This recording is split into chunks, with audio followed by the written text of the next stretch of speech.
Oke, selamat sore. Assalamualaikum warahmatullahi wabarakatuh. Selamat sore dan salam sejahtera untuk kita semua. Kali ini kita akan hadir sebuah program baru dari Tribun Medan yang bernama Ngopi Sore. Ini sebuah acara talk show yang akan kita tayangkan di saluran-saluran elektronik. Ini merupakan channel perdana yang akan mengulas tentang persiapan Kota Medan menghadapi new normal. Hadir bersama saya pada bincang-bincang kali ini bersama saya Syarif Dayan selaku pemimpin redaksi Tribun Medan, langsung Bapak Ahyar Nasution selaku PLT Wali Kota sudah langsung datang ke sini. Dan luar biasanya sekali adalah beliau datang ke sini sembari berolahraga bersepeda. Selamat sore Pak Ahyar. Sore Bang Syarif Dayan dan seluruh kru Tribun Medan ini. Iya, gimana kabar sore ini Pak? Alhamdulillah sehat, segar. Alhamdulillah, semoga kita terus sehat dalam Sehat, situasi ya. seperti ini ya Pak. Sehat ini yang paling mahal sekarang. Iya. Dan selain Bapak PLT Wali Kota Medan juga hadir bersama kita untuk bincang-bincang sore ini adalah Bapak Rian Tirta selaku Chief Sales dan Marketing Officer Enesis Group. Selamat sore Pak Rian Tirta. Selamat sore Bang Syarif, apa kabar? Alhamdulillah baik. Ya. Juga gimana kabar di sana Pak Rian? Hari ini cerah, sudah mulai macet di Jakarta, tapi semua di kantor sini dalam keadaan baik juga. Oh baik-baik juga. Mungkin Ya. kita sebentar lagi kita akan ngobrol-ngobrol nih. Akan meminta Siap. waktu Pak Rian Tirta juga untuk kita bincang-bincang seputar masalah persiapan new normal, terutama di Ya. Kota Medan. Siap, ya. Yang memang tidak dipungkiri bahwa pandemi COVID-19 ini memang cukup membuat banyak sektor ya Pak ya. Ya. Sektor itu menjadi semacam ya kita bilang tanda kutip terpuruk ya Pak. Ya. Terpuruk akibat macetnya roda ekonomi, tumbuhan akhirnya menimbulkan banyak persoalan yang memang ada di sini. Nah, kita sendiri akhirnya udah sepakat bahwa kita harus melawan ini, harus melakukan protokol kesehatan untuk bisa melawan COVID-19. Nah, kita akan bincang langsung dengan Bapak PLT Wali Kota, terutama bagaimana persiapan Kota Medan menghadapi era new normal mendatang. Silakan Pak Wali, mungkin bisa. Terima kasih Bang Syarif Dayan dan seluruh kru Tribun Medan. Pertama sekali, Medan tidak pernah dan tidak akan menggunakan istilah new normal. Karena nanti new normal seakan-akan udah normal semua. Jadi pemerintah Kota Medan menggunakan adaptasi kebiasaan baru (AKB). Adaptasi kebiasaan baru ya. Iya. Pak Ahyar? Iya. Jadi adaptasi kebiasaan baru terhadap suasana pandemi COVID-19. Artinya pandemi ini kita nggak tahu kapan berakhir, Iya. sehingga kita sebagai manusia mesti punya kemampuan adaptif terhadap keadaan ini. Jadi kita beradaptasi terhadap keadaan ini. Intinya itu dia. Nah, pada kondisi saat ini tingkat penularan di Kota Medan sedang terjadi dan di seluruh Indonesia sedang terjadi puncak-puncaknya penularan ini. Jadi bukan hanya Kota Medan, tetapi seluruh Indonesia mengalami puncak. Grafik yang terus naik dan kenaikan yang eksponensial itu fakta dan datanya. Dan di Medan sudah 800-an orang yang positif. Betul, sampai hari ini ya Pak Wali ya. Dan kebanyakan di Medan itu adalah orang-orang OTG, orang tanpa gejala. Jadi dia tidak merasa sakit, tidak merasa demam, tidak menunjukkan gejala-gejala kalau dia itu terpapar COVID-19. Sehingga dia terus beraktivitas sebagaimana biasa dan dia tinggal di rumah. Nah, akhirnya menularkanlah kepada orang-orang terdekat sekitarnya, baik di dalam rumahnya maupun orang di seputaran tempat dia beraktivitas. Itu yang menyebabkan peningkatannya jadi tinggi. Karena memang OTG. Kalau dia ada gejala-gejala lebih cepat kita isolasi. Nah, persoalan sekarang ini OTG. Yang terbanyak itu adalah OTG di Kota Medan. Oke, Pak Wali. Berbicara masalah yang terbanyak OTG, tentu artinya kita juga harus menyiapkan sebuah langkah-langkah ya Pak Wali untuk menyikapi ini. Kira-kira apa langkah-langkah yang sudah dilakukan? Langkah-langkah akan dilakukan oleh pihak Pemko Medan, Pak Wali. Jadi langkah-langkahnya pertama, kita sudah menyiapkan rumah isolasi. Awalnya kan bagi yang ODP, PP, tadi itu dia. Nah, kemudian rupanya fenomena yang muncul banyak OTG. OTG itu orang tanpa gejala dan positif itu kan harus wajib di isolasi di rumah sakit. Betul. Rumah sakit. Nah, okupasi rumah sakit hampir penuh. Karena sekitar hampir 600 orang yang harus dirawat di rumah sakit sekarang. Maaf memotong, kalau boleh tahu di mana saja tempat isolasi yang sudah disediakan oleh Pemerintah Kota Medan ada 2 tempat isolasi. Pertama yang ODP itu kan bisa diisolasi di rumah. Namun kalau rumahnya tidak layak, pemerintah Kota Medan menyiapkan 2 tempat DP 4TK di Medan Helvetia dan di Rumah Sakit Lions di Jalan Gereariatur Amir Hamzah. Ada 2 tempat, tapi itu memang belum terpakai semua. Nah, karena banyak yang sudah positif OTG, yang di situ disebut orang yang positif OTG disebut positif COVID-19 asimptomatis. Itu istilahnya. Jadi istilahnya orang positif OTG itu disebut asimptomatis. Nah, ini tadi kami baru putuskan Pirngadi akan dijadikan pusat perawatan. Hasil rapat barusan ya Pak? Ya, pagi tadi dengan Kadis Kesehatan, dengan pihak Rumah Sakit Pirngadi dan Persatuan Dokter Paru Indonesia, karena potensinya semakin tinggi penularannya itu, dan untuk yang positif asimptomatis nanti akan disiapkan di Rumah Sakit Pirngadi. Menurut Pak Wali, OTG maupun PDP, tingkat kesulitannya mengawasi yang mana Pak Wali?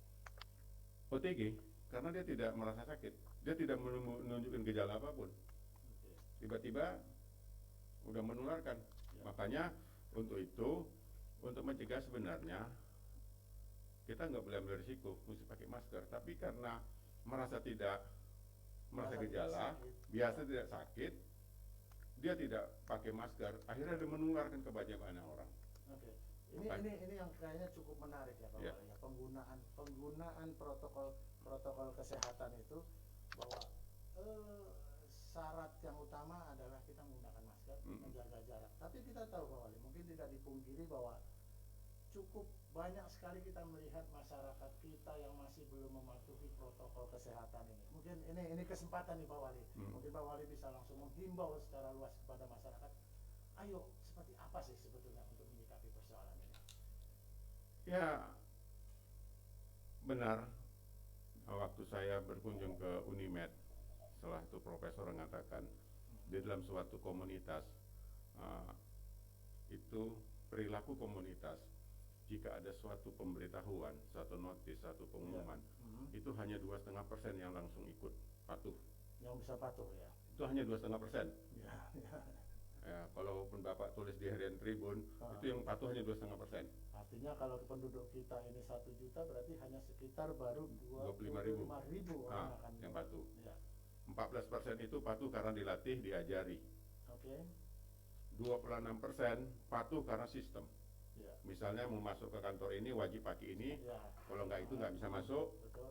Itu 26%. Sisanya hampir 60% suka-suka pula mau apa rupanya. Gitu. Dan itu adalah perilaku komunal. Ya. Dan itu berlaku universal.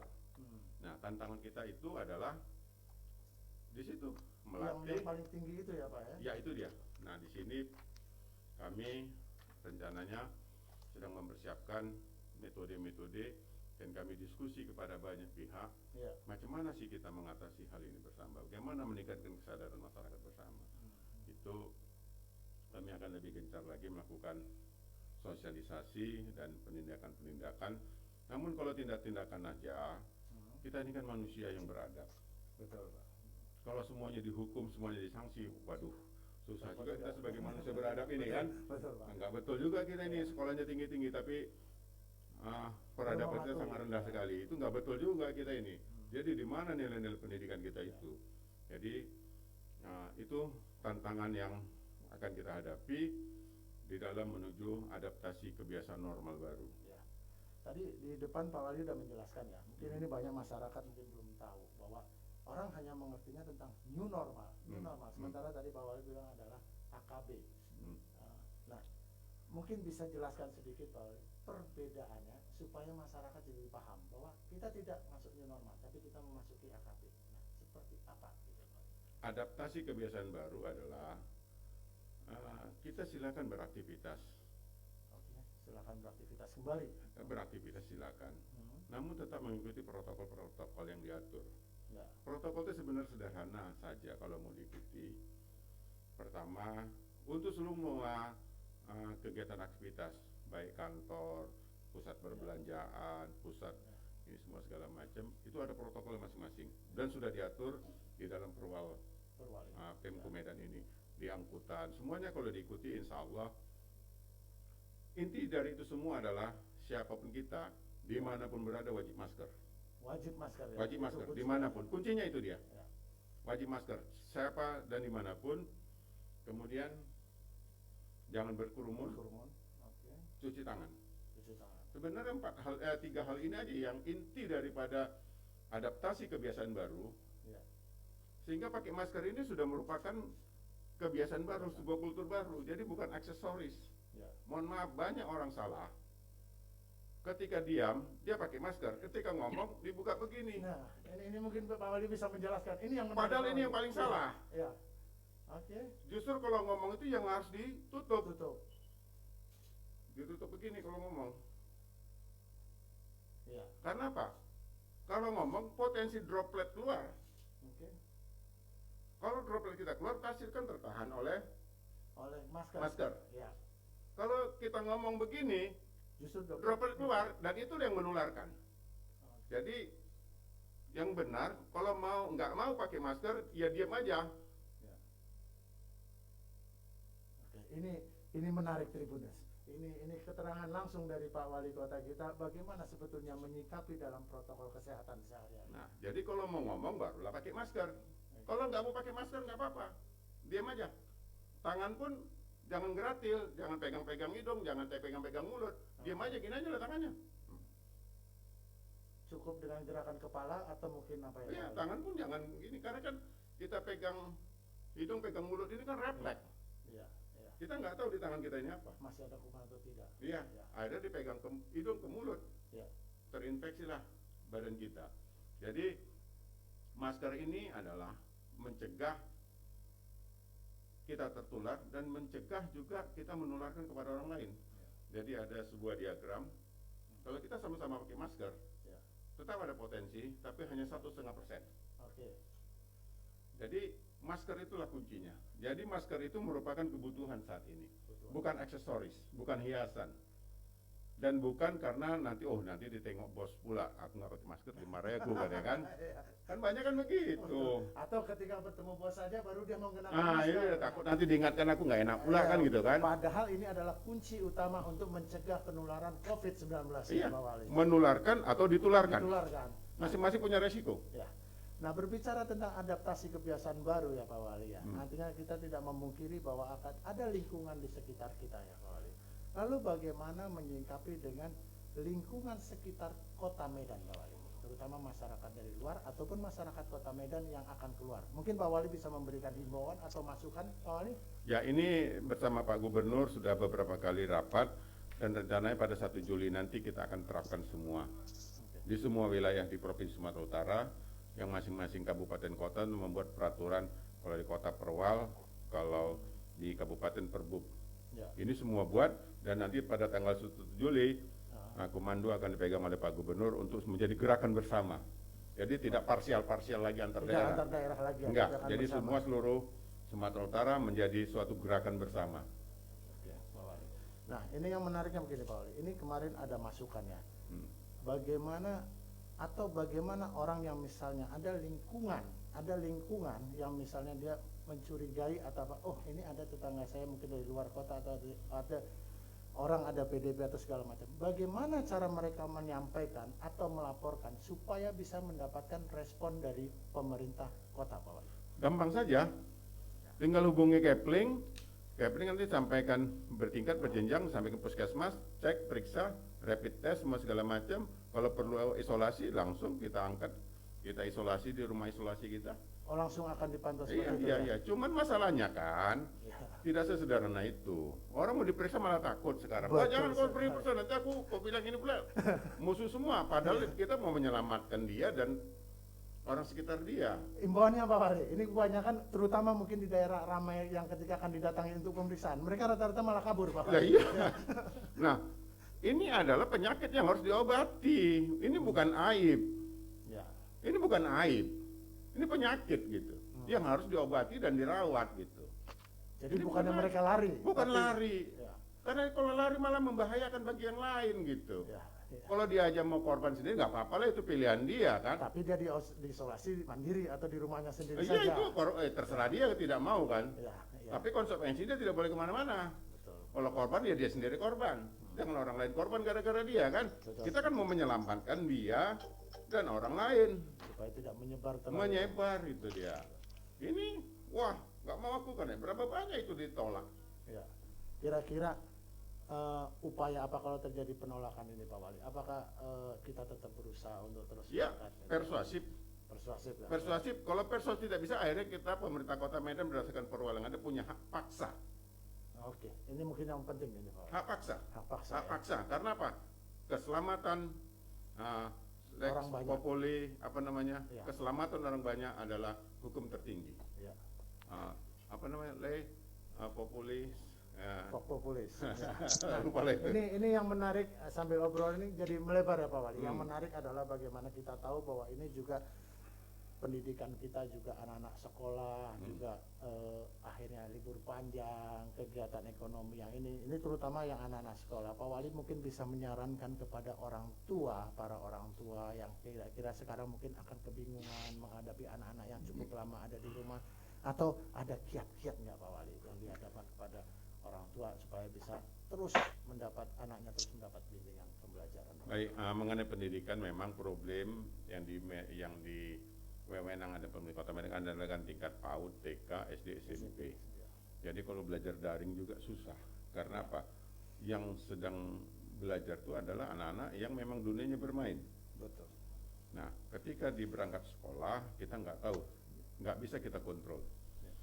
Jadi waktu kami keliling ke kampus-kampus, jadi hampir semua kampus menawarkan nanti pada masa perkuliahan ini kan ada apa itu KKN, apakah itu PKL. Ya. Jadi mahasiswa KKN dan PKL yang ribuan orang itu akan menjadi volunteer. Volunteer bekerja sama nanti dengan guru-guru akan mendatangi rumah-rumah. Oke. Mungkin tidak banyak, mungkin kalau itu satu Satu tim, kelompok dua 5 orang tim, gitu dua kan. orang. Jadi itu ada rencana itu. Jadi ini sedang disiapkan oleh kampus-kampus dalam KKN ataupun PKL. Sejauh ini apakah pihak Pemko Medan sudah melakukan peninjauan terutama kepada sekolah mulai dari tingkat PAUD, SD, SMP dalam masa pandemi ini ya Pak Wali ya. Peninjauan ini terus kira-kira mungkin bagaimana ke depannya, apakah kemungkinan yang tadi Pak Wali sampaikan bisa langsung dilaksanakan sesegera mungkin? Ini sedang dipersiapkan, kan tidak gampang juga, karena kan punya konsekuensi. Ini sedang dipertimbangkan. Usulannya memang itu jalan keluar. Namun kami sedang pertimbangkan karena interaksi itu kan juga punya potensi penularan. Kan itu juga. Nah, memang problem terbesar di dunia pendidikan. Kalau perguruan tinggi gampang, mahasiswa tingkat intelektualitasnya sudah memadai. Nah, bagaimana anak SD, TK, PAUD yang memang main-main, bukan dia mau belajar serius, tapi memang dunianya baru main-main gitu. Itu dia. Jadi mungkin saran bagi orang tua lah Pak Wali. Ya ini ya, saya kira orang tua menghadapi problem yang berat, dan kita pun belum punya formula yang baik. Namun gitu, berdasarkan kunjungan kami ke seluruh kampus yang ada di Kota Medan, belum seluruh lah, masih ada yang belum kami datangi, belum ada yang belum kami mintai pendapatnya, tapi mereka menawarkan diri volunteer mahasiswanya itu untuk ke rumah-rumah, kelompok-kelompok belajar gitu. Luar biasa sekali ini. Nah memang saat ini memang kita akui ya Pak Wali ya, selain masalah ekonomi, pendidikan yang paling sangat terpukul sekali. Nah kemudian yang menjadi sebuah persoalan menarik ini Pak Wali adalah transportasi juga Pak Wali. Kira-kira ada masukan nggak Pak Wali, terutama bagi para pengguna transportasi umum Pak Wali? Jadi kalau persoalan ini memang dilematis. Transportasi umum tingkat okupasinya dalam keadaan normal juga sudah rendah. Ditambah COVID ini lagi semakin rendah. Kemudian ada peraturan-peraturan juga yang melarang tidak boleh full penumpangnya. Kalau dinaikkan ongkosnya, masyarakat lagi nggak punya duit sekarang. Jadi ini memang hal-hal yang dilematis yang kita hadapi bersama. Hal-hal yang dilematis sekali. Nah, bukan itu saja. Dengan tidak dibukanya sekolah SD, PAUD, TK, itu ribuan orang yang kehilangan mata pencarian, terutama yang berjualan di depan-depan sekolah itu. Dan sekian bulan mereka itu tidak bekerja, tidak berusaha. Jadi memang sangat-sangat multidimensi persoalannya. Termasuk juga masalah rumah-rumah ibadah yang sekarang ditutup ataupun harus melakukan protokol kesehatan, mungkin juga bisa imbauan Pak Wali. Kalau rumah ibadah itu adalah kebutuhan masing-masing pribadi. Kami kira silakan laksanakan ibadah di rumah ibadah, mengikuti protokol kesehatan. Misalnya di masjid, silakan. Memang secara aturan sholat jemaah itu harus bersentuhan. Tapi dalam hal ini demi protokol kesehatan silakan berjamaah, tapi tidak mesti bersentuhan, dikasih ruang lah, dikasih jarak. Kemudian tetap gunakan masker. Minggu yang lalu saya ke Vihara, silakan. Misalnya di Vihara Borobudur saya hadirkan, misalnya satu aulanya itu muatannya kapasitas 70 orang, mungkin dia tinggal separuh 30-40 orang, bergelombang dia, bergelombang. Gitu juga tadi saya ke gereja Santa Maria di Sungai Agul kan, bangkunya, dan dia dibuat bergelombang, dibuat beraturan bagi orang-orang tua yang punya komorbid, yang sudah punya penyakit potensi. Itu ya sudah, nanti komuninya imam dan pastor yang mendatangi rumah-rumah jemaat kan gitu. Jadi muncul kreativitas baru dalam pelayanan ibadah. Ini kayaknya semakin seru nih Pak Wali. Nggak terasa saja kita sudah 30 menit berbincang. Mungkin kita sebentar lagi akan menyambungkan dengan Pak Rian Tirta selaku Chief Sales and Marketing Officer Enesis Group yang sedang berada di Jakarta. Tapi sebelum kita ngobrol lebih lanjut, ini baru sedikit loh kita ngobrol dengan Pak Wali. Belum nanti dengan Pak Rian Tirta dan bagaimana kelanjutannya mungkin kita akan jeda sejenak dahulu.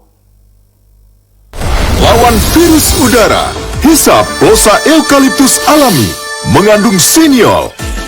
Nafas lega, otak segar. Virus loyo, plosa eukaliptus. Lawan virus udara, hisap plosa eukaliptus alami, mengandung siniol. Nafas lega, otak segar. Virus loyo, plosa eukaliptus.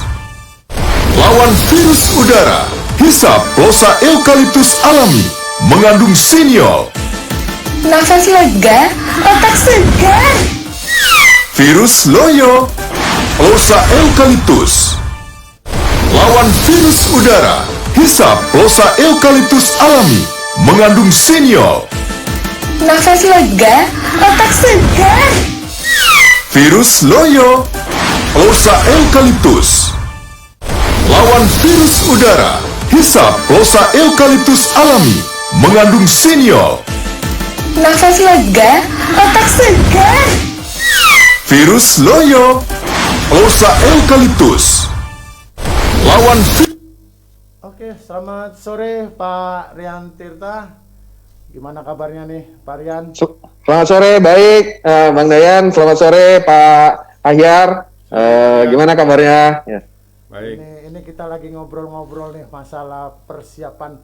Kalau Pak Wali tadi bilang itu bukan new normal, tapi AKB, adaptasi kebiasaan baru. Nah, mungkin beda ya. Mungkin kalau Pak Rian di Jakarta itu new normal. Jadi sebetulnya hanya masalah istilah, tapi yang penting adalah bagaimana kita melaksanakan sesuai protap kesehatan.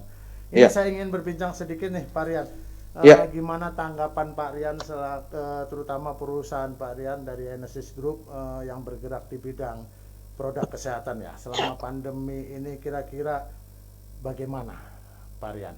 Banyak produk yang beredar atau bagaimana situasi kantor sendiri dalam menyikapi persoalan ini Pak Rian? Ya, terima kasih Bang Syarif Dayan.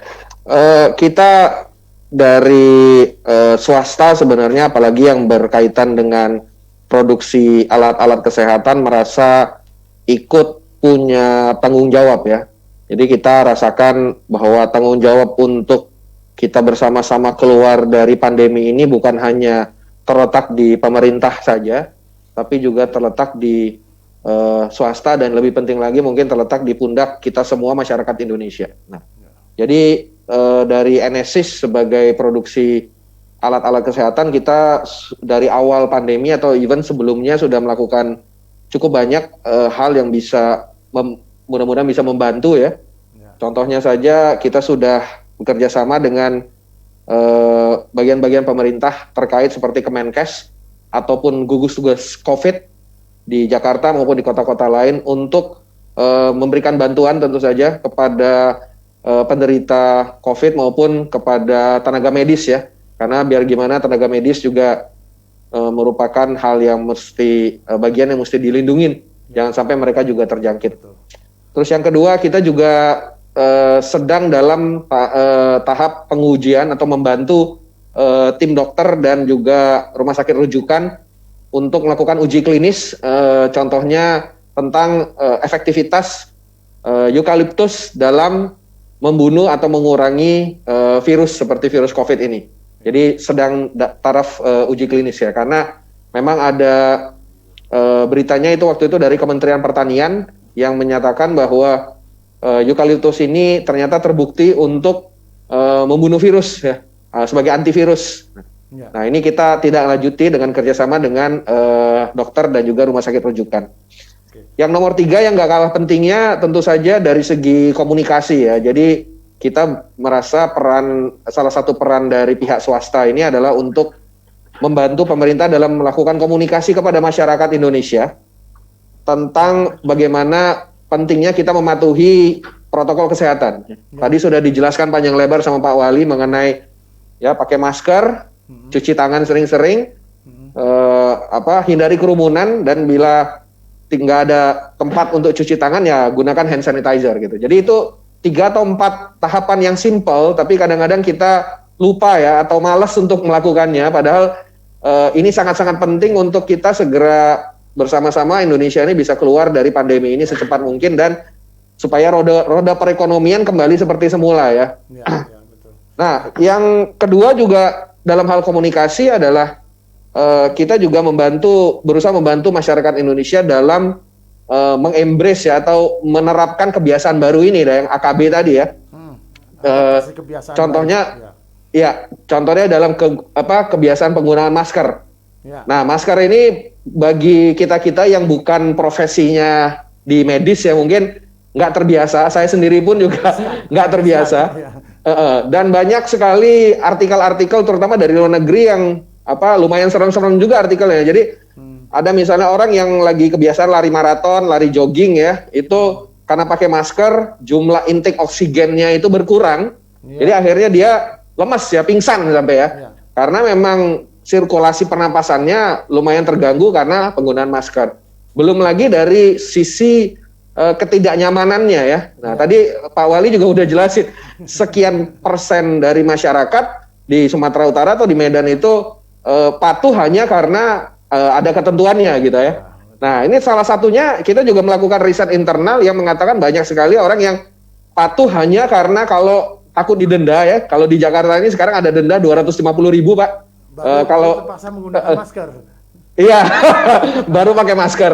Jadi tidak ada kesadaran pribadi. Nah, ini kita juga berusaha menggunakan produk-produk yang kita ada untuk membantu supaya masyarakat bisa senyaman mungkin menggunakan atau melakukan protokol-protokol kesehatan yang baru seperti penggunaan masker. Ya, kurang lebih begitu, Bang Syarif. Pak Rian, ini yang menarik adalah persoalan masker ya. Pak Wali juga sebentar karena kebetulan Pak Wali tadi ada menerima pesan penting sejenak, nanti akan datang kembali.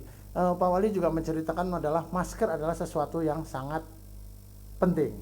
Pak Rian juga menjelaskan. Ini Pak Rian tentu yang berkecimpung di bidang kesehatan tentu paham. Sebetulnya seperti apa sih standar masker dan bagaimana masker yang sebetulnya sangat baik untuk dikenakan masyarakat? Seperti apa? Oke. Ya. Tentu saja ada berbagai macam masker ya. Jadi kalau ini kita bukan yang produksi masker, jadi mungkin bukan yang paling ahli untuk menjelaskan standar masker seperti apa. Tapi dari pengalaman-pengalaman kita sehari-hari, kita tahu sekarang masker ada 2 jenis ya, Bang ya. Jadi yang pertama adalah masker medis seperti yang biasa dipakai oleh tenaga medis di rumah sakit atau di apotek atau yang lain. Yang kedua adalah masker kain. Nah, ini sama saja efektivitasnya selama memang itu bisa membantu seperti yang Pak Wali tadi ceritakan, kalau kita berbicara atau kita batuk atau bersin itu membantu menahan droplet-droplet berterbangan ya. Jadi itu tujuannya sebenarnya. Kalau kita nggak tutupin masker, maka itu akan kemana-mana, dan itu studi kita adalah virus itu atau droplet itu bisa sampai 1 meter atau lebih ya. Jadi kalau orang berdirinya dalam jarak yang kurang dari 1 meter, itu bisa aja sangat kena, walaupun itu tidak kasat tidak kelihatan mata ya. Tapi virus itu bisa pindah ya dari satu orang ke orang yang lain hanya karena droplet tadi. Kan kita kalau batuk kadang ya nggak ada ancang-ancang dulu, nggak ada persiapan, tahu-tahu batuk aja ya. Gitu. Batuk aja gitu. Nah, itu yang sangat riskan kalau tidak menggunakan masker gitu. Ya, artinya memang tidak ada standar, tapi sebaiknya masyarakat itu tetap menggunakan masker ya, seperti itu ya Pak Rian? Pasti, iya, benar. Ini menarik Pak Wali, tapi ternyata tadi Pak Rian juga mempertanyakan, memang betul bahwa penggunaan masker itu cenderung apa ya tadi ya Pak Wali, karena ada tekanan, kesadaran itu sangat sedikit. Mungkin kita bisa berbincang langsung kok Pak Rian, bagaimana kita bisa menumbuhkan seperti yang tadi diharapkan Pak Wali juga, menumbuhkan rasa rasa peduli. Artinya ayo mari kita sama-sama menggunakan masker. Mungkin kita bisa saling memulai untuk ayo ke depannya jangan keluar tanpa masker. Mungkin seperti itu Pak Rian. Benar, iya. Itu Pak Wali. Nah, mungkin Pak Wali bisa menambahkan sedikit tadi bahwa kira-kira bagaimana bisa menekan tadi seperti pertanyaan Pak Rian, bagaimana bisa menekan angka yang tadi Pak Wali yang masih sangat tinggi sekali yang tidak mau menggunakan masker, atau apa tadi Pak Wali bilang nggak peduli. Nggak peduli dah. Iya, OJK. Iya. Istilah Pak Kapolda OJK, orang jogal kali. Ini benar. Jadi memang kami Ini sedang persiapkan melalui Pak Kabak Humas juga, nanti Pak Kadis Kominfo, Kesbang.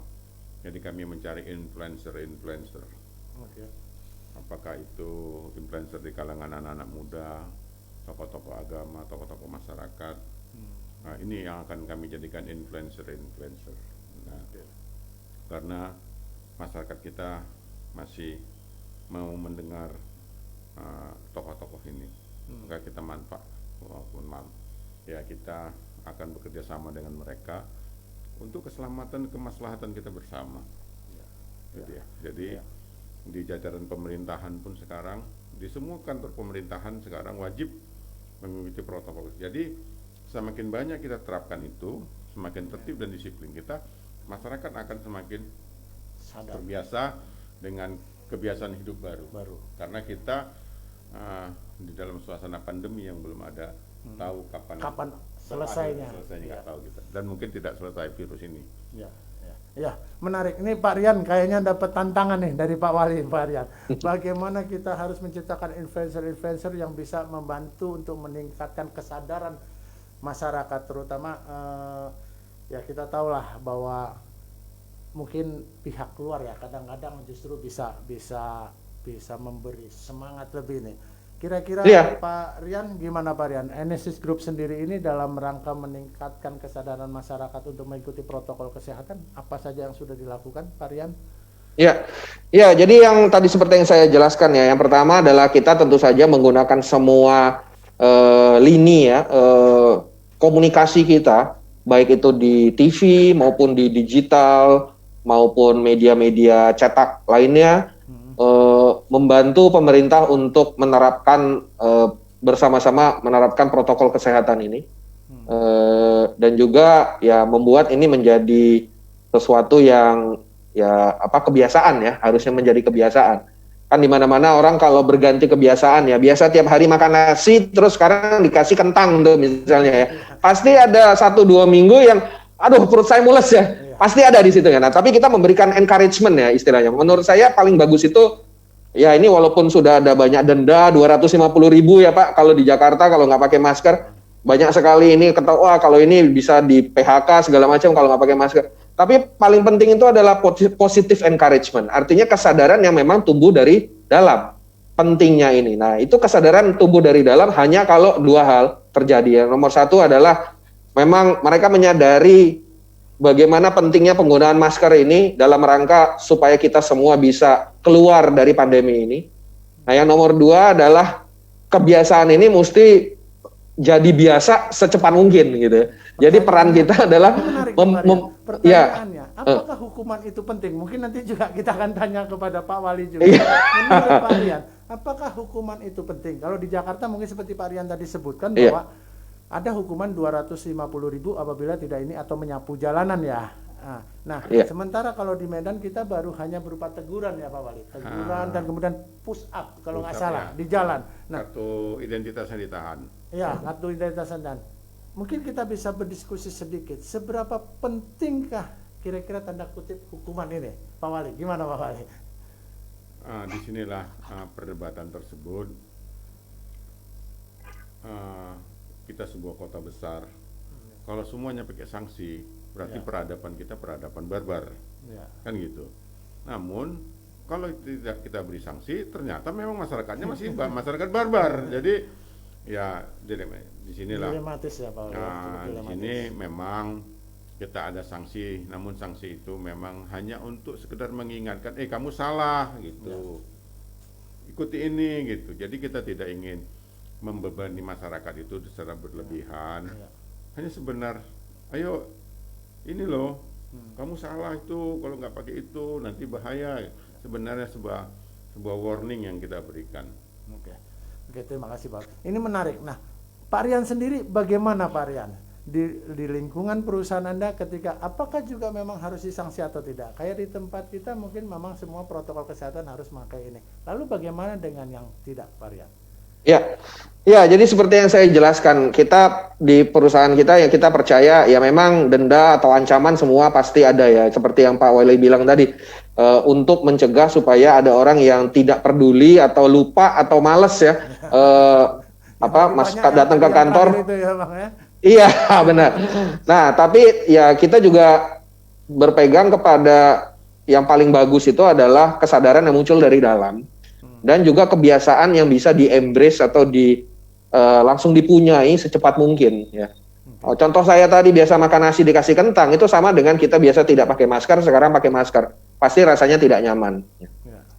Salah satu yang kita lakukan di lingkungan pekerjaan kita adalah ya produk-produk yang kita buat, yang kita jual itu kita komunikasikan untuk bagaimana membantu masyarakat menyongsong kebiasaan baru ini. Ya. Contohnya saja ya, sebenarnya ada data yang mungkin nggak banyak orang yang tahu bahwa masker itu kita melihat harus dipakai setiap kali jalan keluar. Gitu. Tapi ada juga sebagian masyarakat yang maskernya itu 1 bulan nggak pernah dicuci misalnya. Ini menarik. Ya. Nah, jadi masukannya ini. Iya, menarik. jadi mereka melihat, oh masker ini bisa membantu. Padahal ada datanya, ini kalau 1 bulan nggak pernah dicuci, yang ada malah masker itu menjadi sarang kuman. Iya. Standarnya Kuman apapun. Standarnya. Ya.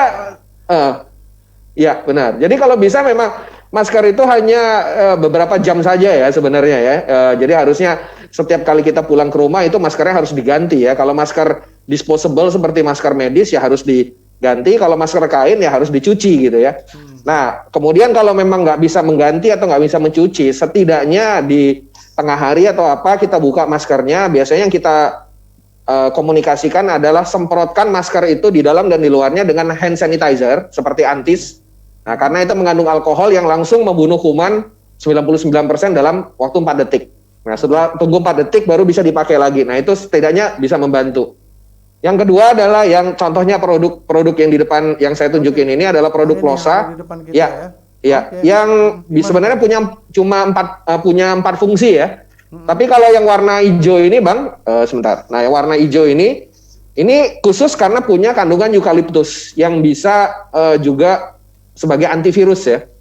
Nah, tapi bisa dicoba ya. Ini kita coba nih bersama. Silakan Bang dan Pak Wali. Ya, dia kan punya 2 ujung ya. Ini mungkin saya ajarin ya. Ujung yang satu ini yang ini adalah untuk inhaler. Jadi untuk isap-isap ya.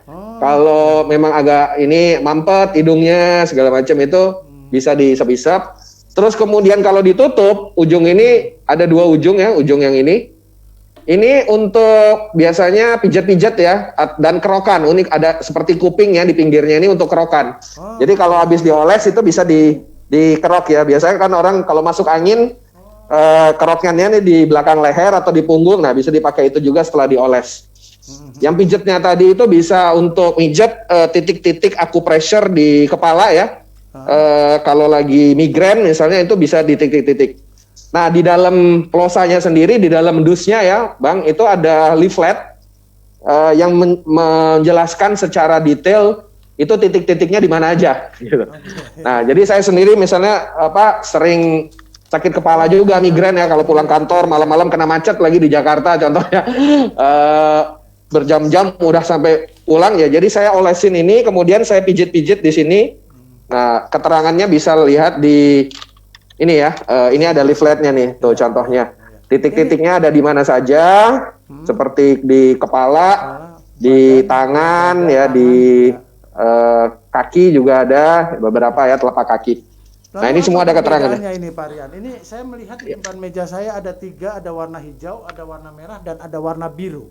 Ya. Mungkin bisa menjelaskan sedikit, Pak Rian. Oke. Nah, warna hijau itu seperti yang saya jelaskan tadi adalah yang ini adalah seri eukaliptus ya. Ya artinya mengandung eukaliptus. Nah, ini punya keunikan sendiri yang warna hijau ini. Selain untuk pijat-pijat tadi, itu bisa juga tadi kan saya cerita kalau masker sering-sering disemprot hand sanitizer seperti Antis. Tapi kalau banyak sekali orang-orang yang rasanya itu pengap ya, pakai masker sesak napas ya. Nah, maka yang kita anjurkan adalah mengoles masker Plosa eukaliptus ini ke masker selama 3 gerakan di bawah hidung. Pas di bawah hidung. 1, 2, 3. Nah, ini langsung bisa dirasakan bahwa Plosa eukaliptus ini melegakan pernapasan, dan ini bukan cuma istilahnya obdo ya atau omong doang ya, tapi memang Ya, ini saya membuktikan. plosa, Cukup. iya bisa dibuktikan. Dan ini mengandung zat namanya bronchodilator Ya. yang memang fungsinya secara klinis teruji untuk melegakan saluran pernapasan. Nah, tadi jadi yang saya ceritain sebelumnya, misalnya orang yang jogging ya di Car Free Day misalnya, tapi berasa sesak ya kalau pakai masker Ya, terus, pakai masker. pasti nggak nyaman. Nah, itu bisa dibantu dengan menggunakan plosa ini. Nah, Cukup dioleskan saja ya Bang ya. dioleskan saja di sini. Jadi keunggulannya adalah nggak perlu dibuka terus diolesin di hidung ya. Kalau mungkin merek lain mesti dibuka begini terus baru diolesin di sini. Ya kalau buka masker sering-sering kan bahaya juga ya. Tapi ini langsung diolesin di sini. Dioleskan di masker Dan ini ya. bisa bertahan sekitar 3 jam dan kemudian 3 jam lagi baru diolesin lagi. Ya. Nah itu yang warna hijau. Kalau yang warna merah ini kalau yang suka yang hot-hot nih Bang. Yang artinya yang pengen panas ya. Nah, jadi yang kalau pengen kerokan, yang pengen panas ini silakan dibeli yang merah. Ini rasanya benar-benar panas. Kalau yang biru ini yang untuk yang dingin ya, rasanya dingin gitu. Oke. Amin. Ya, Amin ya. Nah, cool mountain namanya. Nah, tiga-tiganya bisa berfungsi penggunaan nggak, Pak, untuk melenggakan pernapasan. Gimana Bang? Ada penggunaan perbedaan nggak? Misalnya yang merah ini di saat kayak apa, yang hijau saat kayak apa, atau yang biru di saat kayak apa? Oke. Sebenarnya sama saja penggunaannya, tergantung preferensi dari masing-masing karena kadang-kadang ada orang yang kalau lagi kerok-kerok ya atau lagi pijit-pijit seperti ini pengennya yang panas ya, ada yang nggak kuat panas ya, mungkin kulitnya lebih sensitif. Nah, kalau kulitnya lebih sensitif, saya saranin ya mungkin yang hijau dan yang biru. Jadi sebenarnya sama saja tergantung dari preferensi atau kebiasaan kulit kita. Oke. Ya, terima kasih atas penjelasannya, Bang Rian. Ini luar biasa loh. Sama-sama. Ya. Kita ngobrol dengan Pak Ahyar selaku PLT Wali Kota Medan, tidak terasa loh. Hampir 1 jam kita ngobrol, gitu ya? Pak. Iya. Nah, mungkin sebelum kita ini, Pak Rian, saya ingin masukan atau himbauan Pak Rian selaku ya mungkin yang bergerak di bidang industri kesehatan, kira-kira apa masukan yang bisa diberikan kepada masyarakat luas untuk mari kita sama-sama lawan pandemi COVID-19 ini. Ya, oke. Kalau himbauan dari kita adalah yang pertama pasti ya mendukung pemerintah untuk melaksanakan protokol kesehatan. Tidak ada hal yang lebih penting selain melaksanakan protokol kesehatan tadi seperti yang Pak Wali udah jelasin. Pertama pakai masker, kedua cuci tangan, atau kalau nggak ada akses tempat cuci tangan menggunakan hand sanitizer. Yang ketiga hindari kerumunan. Itu 3 itu sudah must have ya istilahnya, jadi harus. Yang nomor 2 adalah selain kita mencegah tadi ya protokol kesehatan, yang nomor 2 yang nggak kalah pentingnya adalah menjaga daya tahan tubuh. Ya. Nah banyak sekali riset-riset atau uji-uji klinis yang menyatakan virus COVID itu akan sangat mudah menyerang pasien-pasien atau masyarakat yang punya kekebalan tubuh atau daya tahan tubuh yang rendah. Oke. Seperti misalnya punya riwayat penyakit atau memang daya tahan tubuhnya rendah, sering sakit. Jadi penting juga nih yang kedua, selain kita melaksanakan protokol kesehatan, menjaga daya tahan tubuh kita. Jadi jangan justru karena nggak boleh keluar rumah, jadi kita di rumah tidur aja ya. Tapi tetap olahraga, coba di rumah, cari kesibukan yang ada di rumah atau di sekeliling rumah sehingga kita tetap bugar dan pastikan kita meminum atau memakan suplemen-suplemen yang bisa menjaga daya tahan tubuh. Nah, yang ketiga ada juga mungkin ini himbauan kita kepada trader-trader ya biasa ya. Ini kadang kalau dalam masa pandemi ini banyak sekali trader yang suka memanfaatkan kesempatan dalam kesempitan istilahnya ya.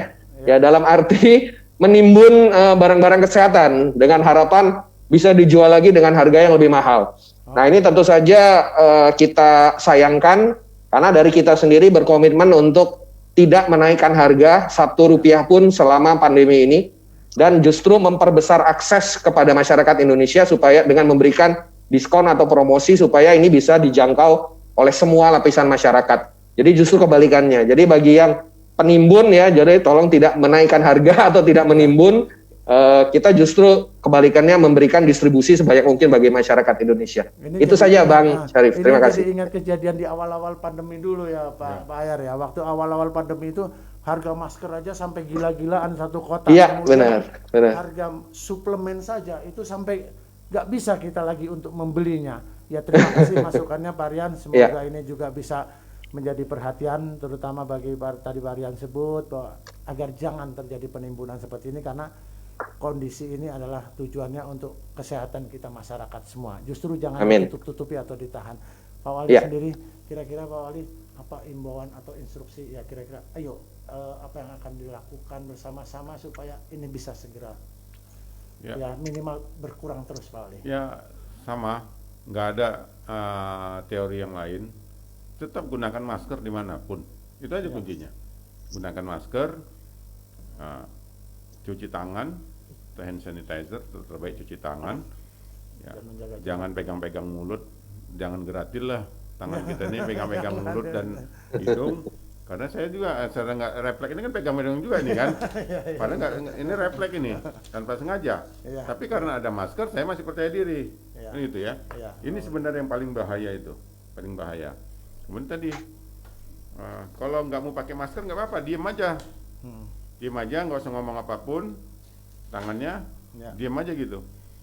Jadi ayo seluruh warga Kota Medan, siapapun yang berada di Kota Medan, demi keselamatan kita dan keselamatan saudara-saudara kita, ayolah kita pakai masker. Bapak Ibu, para tokoh-tokoh masyarakat, tokoh-tokoh agama, ayolah kita gunakan masker. Memang penyakit ini dari Tuhan, namun Tuhan juga memberikan kewajiban kepada kita untuk berikhtiar, berusaha untuk mengobati penyakit ini, mencegahnya. Makanya kita sebagai manusia diberi akal dan pikiran untuk mencegah. Jadi jangan kita bebani lagi lah Tuhan ini dengan beban-beban karena kemalasan kita. Ya, terima kasih. Terima kasih Pak Wali, terima kasih Pak Rian atas ngobrol serunya sore ini mengenai new normal. Dan bagi para tribuners, seperti yang disampaikan oleh Pak Wali, Pak Ahyan Nasution dan juga Pak Rian Tirta, bahwa mari kita sama-sama untuk melaksanakan protokol kesehatan, selalu kenakan masker. Tapi juga seperti yang tadi dibilang, jangan dikenakan terus-terusan dikenakan ya Pak ya, gantilah dan juga bisa dicuci. Per 4 jam. Per 4 jam. Jadi gunakan aja yang kain seperti ini nih, dari kain ini 4 jam bisa dicuci, bisa di recycle, bisa di reuse. Nah, kalau yang kayak gitu mahal sekali pakai kan? Sekali pakai. Pakai aja yang pakai kain begini murah, ya kan? Dan bisa lama ya Pak Wali. Bisa lama cuci, jadi tidak terlalu membebani kita gitu. Ya. Dan juga mari kita melakukan protokol kesehatan dengan mencuci tangan, selanjutnya juga hindari berkerumun. Selain itu juga seperti yang disampaikan Pak Rian tadi, mungkin bagi para tribuners yang menggunakan masker atau pusing bisa menggunakan plosa sebagai satu solusi untuk memberikan rasa segar di tubuh kita. Terima kasih atas ngobrol-ngobrolnya Pak Wali sore ini. Terima kasih Pak Rian, sukses selalu Pak Rian di sana. Salam hormat kami. Sampai jumpa lagi di acara Ngopi Sore pada episode berikutnya. Kami tutup acara ini dengan ucapan Assalamualaikum warahmatullahi wabarakatuh. Selamat sore dan salam sejahtera untuk kita semua. Sukses.